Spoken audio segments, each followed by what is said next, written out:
So how do you formulate the best hypnosis and coaching questions for your clients? This is a very interesting question because I'm going to start this off by telling you what to avoid first when it comes to questions and preparing for your sessions and the reason why that is, and then giving you tips as to how you can actually formulate the best questions that are going to make your client really think and bust out that problem and break through their problems. So, what you really want to avoid is to prepare the questions ahead of time. Because here's the thing, right? In a lot of Facebook groups out there, people ask what are the best coaching questions, and people have like a list of however many, like 20, 50 questions to help with a certain amount of issues. So for example, they ask, how do like what are the best coaching questions to help my clients with money blocks, for example, and they have like 20 questions. Now, although there are a lot of validity in those questions, and those questions are good and really good at simulating your client's thinking, those 20 questions are not going to have the same effect with each and every client that you meet. Why? Because everyone is different. All of your clients are different, right? And so by assuming that the same 20 questions are going to work and there's this magical three questions that are going to blow each and every one of your clients' minds, you don't really know that, and that's not really fact. Because truth is, if you take 20 clients in front of you and you ask them the same three questions, not all of them are going to have the same amount of breakthroughs because each and every person thinks differently. Each and every person has different life experiences, right? No two people are the same. Not no two identical twins who have the same DNA have the same patterns of thinking, right? They don't even have the same gut microbiome as per studies, right? So it is impossible to assume that everyone is going to just have breakthroughs with three questions. I mean, I wish it were that easy, right? I wish that everyone could just be asked three questions and we could just get everything we want. That is not the case, unfortunately, right? So, a big no no, and what I would really encourage you to avoid is to stop writing down the questions and assuming that it'll work for all your clients, because I'm sure you've been in one of those sessions when something completely unexpected came and everything just got thrown off the roof, right? You've prepared for like 1 to 2 hours, but the session just went differently, or the client changes their mind and wants to talk about something else. And now you wasted 1 or 2 hours of your life into doing something that really didn't help you or your clients anyway.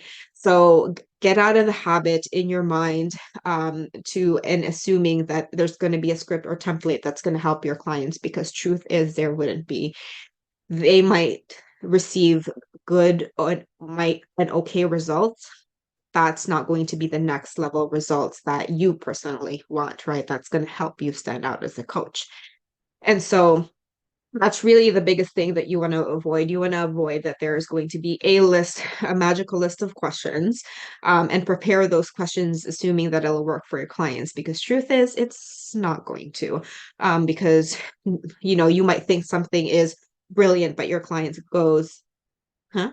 Right? And that just it's also not good for your ego, right? So stop doing that. And instead, the best way and how you can really become amazing at formulating the best question is to sit with your client and listen to them. That is it. Sit with your client, listen to what they say, actively listen to what they are saying. Because when you're present with your client, when you're actually listening, and when you make that connection with your client, that their unconscious mind is connected to your unconscious mind, that's when you'll actually come up with the best questions, because their subconscious and your subconscious is connected. And this happens through a connection that is built by you as the coach being good at creating the space and cultivating the safety for your clients to trust you. And one of the ways you can do that is to just really be present and listen with your client. And when you can do this, when you can form that connection, questions just come out of you, right? Unconsciously, because you're present with your client. You're actually listening to what they're saying instead of writing things down and getting so into your head as to what question should I ask? There's so much pressure. They just paid me all this money. I need to get it right. You're kind of making that about you, right? You're not making it about the client. So listen to the client, trust yourself. If you're not there yet, where you don't completely trust yourself enough, work on that, right? That is the best thing you can do, not only for yourself, but your clients too. So be present with your client because that connection cultivates trust. That is the ultimate rapport builder. You don't need to have a big speech at the beginning of your coaching session about rapport when you can just be the person who does connect very well with your clients and you just become that person that someone trusts because you listen. And all of us would really need always will appreciate someone who does listen to us. We have higher amounts of respect for people who do listen to us, and we're more likely to open up to someone who we know is listening to us versus someone who is reading a list of questions or reading a script to us, right? That's just facts. That just makes sense, right? And so when you are that person, when you become that person who trusts themselves to connect with their clients, that's when you become an amazing coach that delivers fast and lasting breakthroughs. That's when your client sessions become shorter. That's when you can shorten the length of your program so you can have more clients. That's when you can charge more because you have the confidence within you to give your clients results because of your ability to listen and just formulate these amazing questions unconsciously because you trust yourself and you're unconscious and their unconscious trusts you. It's really amazing to have this intuitive gift, which I mean, you already have.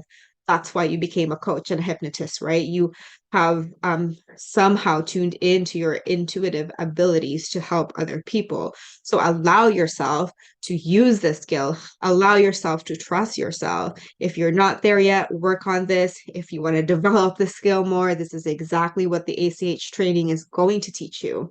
So if you have any questions, let me know. Otherwise, I will see you soon.